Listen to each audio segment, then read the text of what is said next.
I am Dr. Carter. I've spent the last 32 years of my life inside the quiet intensity of cardiology consultation rooms. I have sat across from thousands of seniors, men and women who have worked hard, raised families, and earned their retirement. I have spent decades analysing their blood pressure logs, reviewing the rhythmic pulses of their echocardiograms, and, most painfully, holding their hands in cold hospital corridors after strokes that were entirely preventable. In those 3 decades of clinical practice, I have witnessed one specific mistake repeat itself more than bat ki ju gi kak. It is not a mistake of diet, and it is not a mistake of forgetting to take a pill. It is a reading mistake. It is a deep-seated belief that was planted in the public consciousness decades ago, a belief that the modern medical system has been dangerously slow to correct. Right now, as I speak to you, this outdated idea is quietly nudging millions of seniors toward a cliff of heart failure, stroke, and irreversible organ damage. The belief is simple, and you likely hold it yourself. The idea that the bottom number on your blood pressure monitor is the one that truly matters for your safety. We have been conditioned to think that as long as that lower figure is stable, we are protected. But if you are over the age of 60 and you find yourself checking your blood pressure at home, that single belief might be the most dangerous thing in your house. In my 32 years of cardiology, the patients who keep me awake at night are not the ones who come in with wildly alarming, sky-high readings on both ends. Those people usually know they are in trouble. They feel the pounding in their chest. They see the red flags. No, the patients I worry about most are the ones who look at a reading like 165/75 and feel a sense of calm. They are the ones who see 158/72 and tell themselves, well, the bottom number is in the 70s, so I must be doing okay. Those are the patients who end up in my office years too late, when the damage to the brain and heart has already become permanent. My name is Dr. Carter. I am a cardiologist. My entire career has been dedicated to one organ, the human heart. I do not give general wellness advice or lifestyle tips. I study the mechanics of your cardiovascular system. And what I am about to share with you is something I wish every senior in this country could hear directly from their own doctor, though most never will, because the system is too rushed. Today I am going to reveal which blood pressure number is actually the most lethal for people over 60. I'm going to explain why everything you were taught about this in the past is not just outdated, but potentially life-threatening. I will also walk you through the 3 distinct patterns I see in my practice that almost no doctor explains clearly to their patients. I urge you to stay with me until the very end of this discussion, because by the time we are finished, you will never look at that little plastic monitor on your kitchen counter the same way again.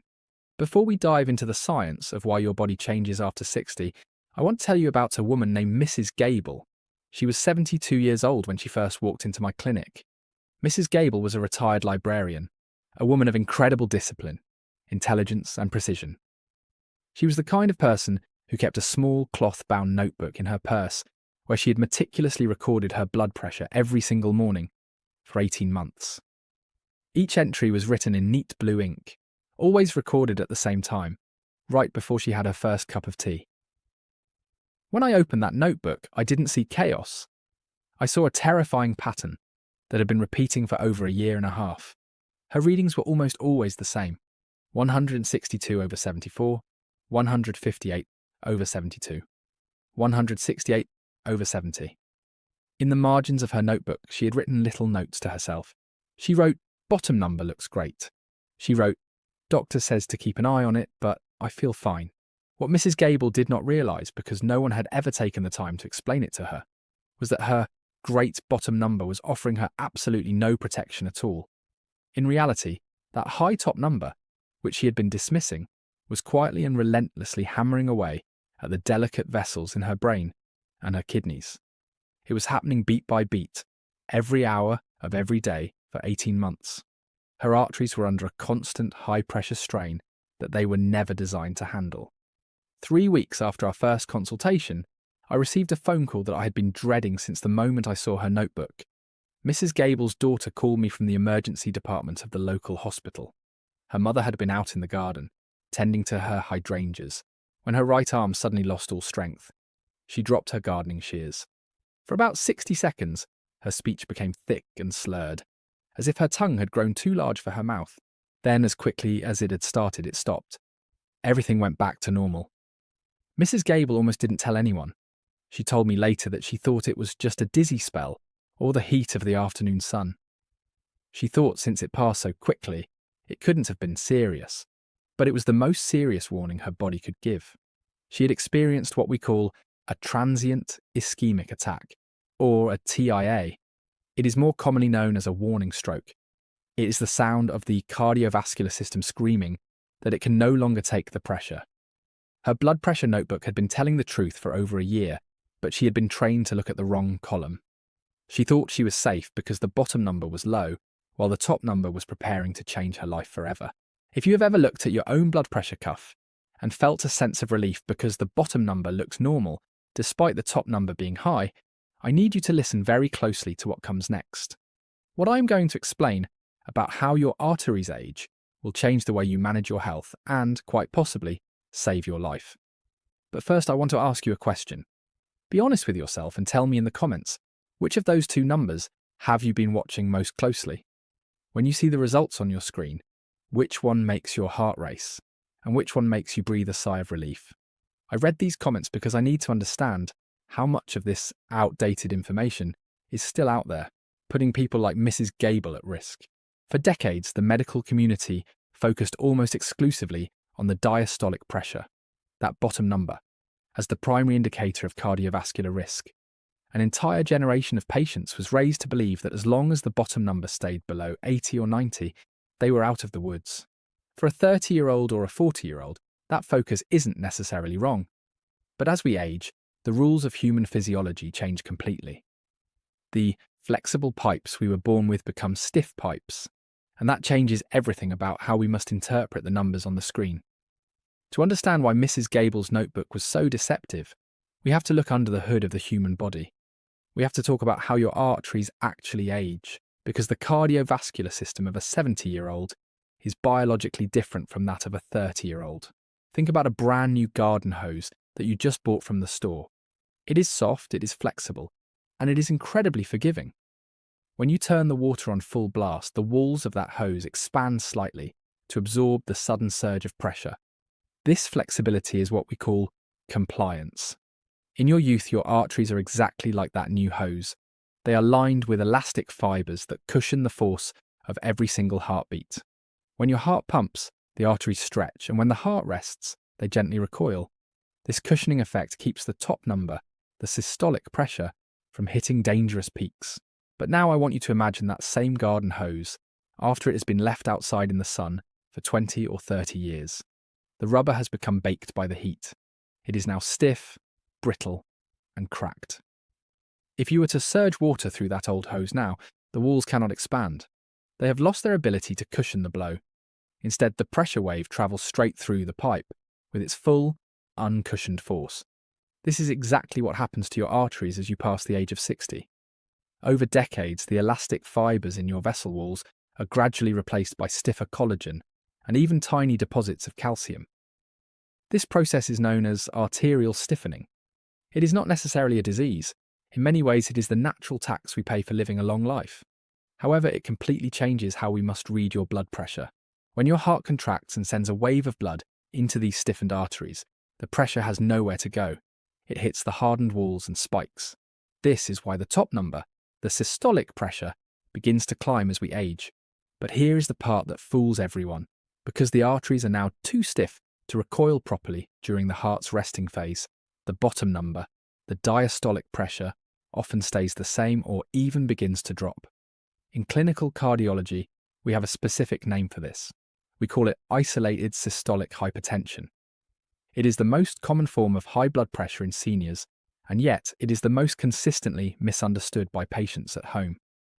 In my practice, if I see a top number sitting persistently above 140, I address it immediately, regardless of how perfect the bottom number looks. I have seen what happens when a patient ignores that climbing top number. They think they are safe because the pipe isn't bursting, but they don't realise that the high pressure wave is damaging the delicate microvessels in the brain, the eyes, and the kidneys every single time their heart beats. Mrs. Gable felt fine because the damage was happening at a microscopic level, one heartbeat at a time. until the day the system finally reached its breaking point. Now that you understand the long-term danger of a rising top number, I need to tell you about a different kind of threat. This is the first of the 3 patterns I see in my practice, and it is the one that requires immediate, life-saving action. To explain this, I want to tell you about a patient named Mr. Sterling. Mr. Sterling was 73 years old, a retired aerospace engineer. He was a man who lived by data, logic, and facts. He didn't rattle easily, and he certainly wasn't the type of person to complain about a minor ache or pain. One Tuesday morning, Mr. Sterling woke up with a dull, heavy headache behind both of his eyes. It wasn't a migraine, and it didn't feel like his usual tension headaches. It was something deeper, a pressure he couldn't quite name. Being a man of science, he sat down at his kitchen table and wrapped the blood pressure cuff around his arm. The machine whirred, tightened, and then displayed a result that would have terrified most people. 192 over 116. Mr. Sterling didn't panic. He assumed it was a fluke. He waited 5 minutes, took a few deep breaths and checked again. This time it read 188 over 119. At that moment, his vision in his right eye began to blur, almost as if someone had smeared a thumbprint across his glasses. Now, this is the critical moment where many people make a fatal mistake. Mr. Sterling told me later that his first instinct was to go lie down. He thought, if I just nap for an hour, my body will calm down and the numbers will drop. But something in his engineering mind told him that this wasn't a system he could fix with rest. He called for help, and that phone call is likely the reason he is still able to walk and talk today. What Mr. Sterling was experiencing is what we call a hypertensive emergency. This is pattern number 1. In the medical world, we define a crisis as any reading where the top number is above 180 or the bottom number is above 120. But there is a caveat that I need you to remember. A high number by itself is concerning, but a high number combined with what we call end organ symptoms is an emergency. These symptoms are the signals your body sends when the pressure is literally starting to damage your organs in real time. If you see a reading in that range and you experience chest pain, sudden shortness of breath, numbness or weakness in your limbs, trouble speaking, changes in your vision, or a severe unusual headache, you are not in a wait-and-see situation. You are in a crisis.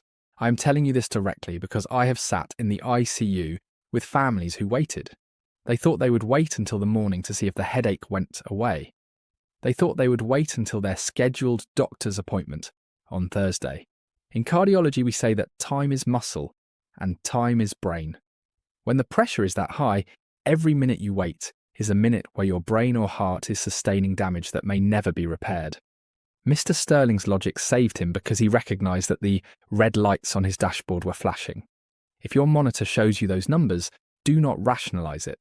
Do not blame the coffee you drank or the stress of the day. Treat it with the gravity it deserves. However, as dangerous as these high numbers are, there is another pattern that is almost the exact opposite. It involves numbers that look beautiful on paper, but are actually stealing a person's life away. That is the story of Mr. Henderson, and it is a trap that many of the most compliant patients fall into. Now, I need to share something with you that almost no blood pressure video or public health pamphlet will ever tell you. It is a reality that I have started speaking about very loudly in the medical community because our seniors deserve to know the truth about the risks of being too perfect. In our modern medical system, there is an aggressive push to lower blood pressure numbers as much as possible. In principle, this is correct. Lowering high blood pressure saves lives. But in patients over the age of 70 or 80, this push has created a second silent crisis that is not being discussed nearly enough. I call this the overtreatment trap, and it is exactly what happened to a patient of mine named Mr. Henderson. Mr. Henderson was 79 years old, a former high school track coach. He was a man of habit and great diligence. He took every medication I prescribed exactly on time, and on paper, his results looked like a massive success. His readings were frequently 115 over 54, 122 over 56, or 126 over 52. His previous doctor had given him a literal thumbs up, telling him his blood pressure was like that of a 20-year-old athlete. But when Mr. Henderson sat in my office, he didn't look like a success story.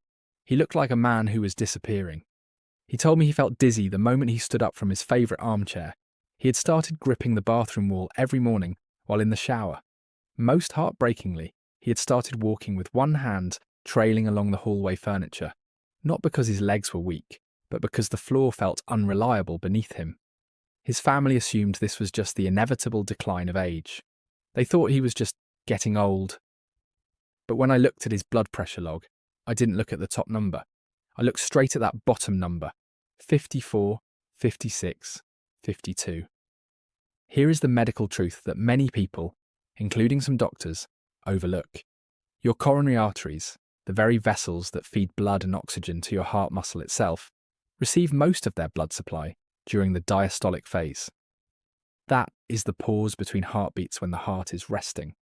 In a young person with flexible arteries, a low diastolic number is usually fine, but in a 79-year-old with arteries that have already narrowed and stiffened over time, that low bottom number is a disaster. If the diastolic pressure drops too low, the heart muscle may not be getting the oxygenated blood it needs to function between each beat. It is literally starving the heart in an attempt to fix the numbers. For a senior on blood pressure medication, a diastolic number consistently below 60 is not a victory. It is a warning wearing a trophy. We adjusted Mr. Henderson's medications carefully over the course of 6 weeks. We allowed his numbers to rise slightly to a safer range for his age. The result was almost immediate. His dizziness vanished. His hallway walking stopped. He told me at his next follow-up, "Dr. Carter, I forgot what it felt like to just walk across a room without fear." The goal of blood pressure management is never to win a contest of who has the lowest numbers. The goal is to protect your brain, protect your heart, and preserve your independence. In seniors over 60, lower is not always better. Safer is always better, and those two things are not always the same. There is one more pattern, the third one, and I want you to pay very close attention to this. This is the most deceptive pattern of all because it can fool even the most careful and attentive seniors. It doesn't involve a single, scary number, but rather the relationship between the two. To understand this, let's look at the case of Ms. Thorne. Ms. Thorne was 84 years old. She was the life of her neighbourhood, still driving herself to her weekly book club and cooking Sunday dinners for her entire extended family. She came to see me not because she felt sick, but because she felt like her world was quietly shrinking. She had started leaving her social events early because her legs felt heavy on the walk back to the car. She had stopped taking the stairs at her son's house, telling herself it was just being sensible. She didn't have chest pain, and she didn't have headaches. She just felt a profound, lingering fatigue that she couldn't explain. When I looked at her blood pressure log, the numbers seemed almost reassuring at first glance to the untrained eye. They read 170 over 60, 172 over 58, 166 over 56. Her son, who accompanied her to the appointment, looked at the log and said, "The bottom number looks great, right? It's right where it should be." I turned the notebook toward him and said, "Do not look at the numbers individually. Look at the gap between them." In Ms. Thorne's case, that gap was over 110 points. In medicine, we call this the pulse pressure. A healthy resting pulse pressure is typically around 40 points.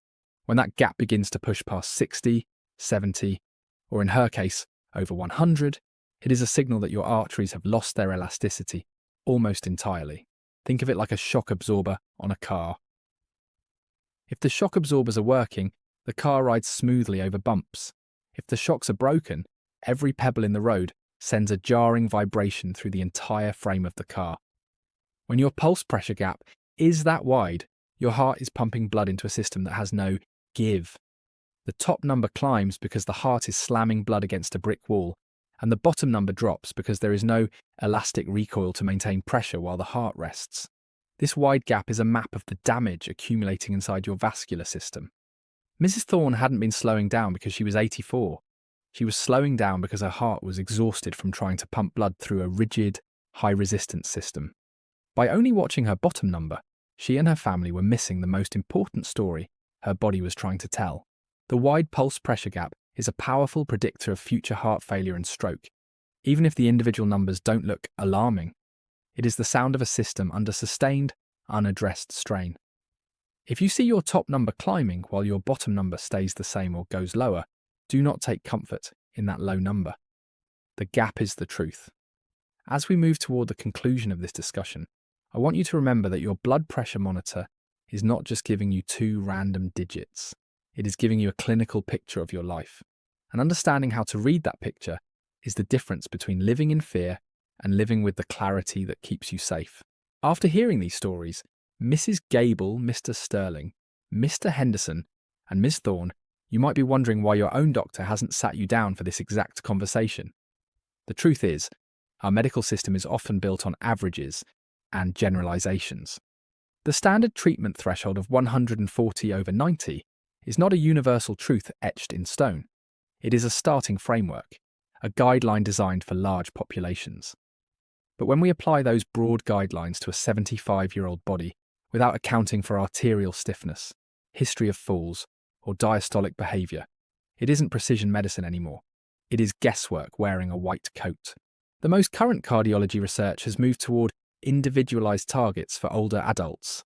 We are realizing that chasing a perfect 120/80 in an 80-year-old body can sometimes cause more harm than it prevents.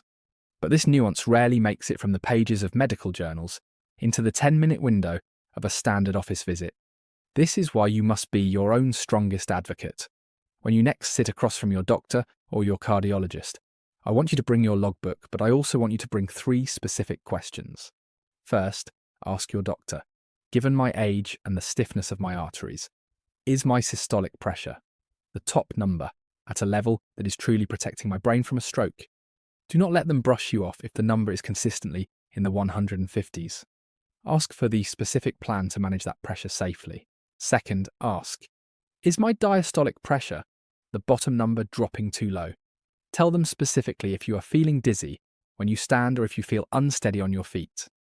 Make sure they understand that for you, a bottom number of 55 might be more dangerous than a top number of 145. Third, ask about your pulse pressure. Ask, what is the gap between my two numbers telling you about the health of my heart? If that gap is widening, it is a signal that your treatment plan might need to be adjusted to focus on arterial health rather than just hitting a numerical target. Remember, the goal of medicine is not to make your chart look pretty. The goal is to ensure that you can continue to cook those Sunday dinners, work in your garden, and walk through your home without the fear of falling or the shadow of a stroke. Your doctor works for you, and your health is a partnership, not a one-way street of instructions. As we draw this conversation to a close, I want to leave you with the 3 truths I have carried with me through 32 years of cardiology practice. These are the rules I live by when I treat my own family, and they are the rules I want you to carry in your heart. Truth number 1. For those of us over 60, the top number is almost always the strongest long-term warning signal. If that number is persistently above 140, it deserves your serious, undivided attention, regardless of how perfect the bottom number appears. Do not let a calm diastolic reading silence the alarm of a climbing systolic pressure. Truth number 2. Any reading above 180 over 120, when accompanied by a new symptom like a headache, vision change, or weakness, is a potential emergency. In that moment, do not wait. Do not rationalize. Do not go to sleep thinking it will be better in the morning. Seek emergency help immediately. And truth number 3, a bottom number that falls below 60 in a senior who is taking blood pressure medication is a warning of a different kind. If you feel dizzy, faint, or unsteady, that low number is not a success. It is a signal that your heart and brain might be starving for the pressure they need to function. Mrs. Gable's green notebook was full of the right information, but she was reading the wrong column. Walter Henderson's numbers looked like a clinical triumph, but his body was sending a desperate message of distress. Ms. Thorne's bottom number looked beautiful, but the massive gap between her numbers was the real story of her health. The seniors who stay the safest and live the longest are not necessarily the ones who track the most readings. They are the ones who understand what the patterns mean. They are the ones who bring the full picture to their doctor, not just a single number from this morning, but the trend, the symptoms, and the story that those two numbers are telling together. Your blood pressure monitor is a powerful tool, but only if you know how to listen to what it is truly saying. It is giving you a clinical map of your vascular system. It is telling you whether your arteries are stiffening, whether your heart is under strain, and whether your treatment is balanced or moving toward a crisis. I have spent 32 years in this field because I believe that every senior deserves to age with dignity, independence, and clarity. I have spent my life trying to give people the truth that their bodies deserve, but that the system often fails to provide. If this discussion has changed the way you look at your own blood pressure monitor, I ask you to do one thing. Share this information with one person you know who is over 60, someone who might still believe that a good bottom number means they are protected. That single belief is sitting on millions of kitchen counters across this country right now, and in far too many homes, it is the most dangerous thing in the house. Knowledge is the only thing that can turn a reading mistake into a life-saving action. Take care of your heart, watch the patterns, and never stop asking the right questions. I am Dr. Carter. It has been a privilege to share these 32 years of experience with you. I will see you in our next discussion.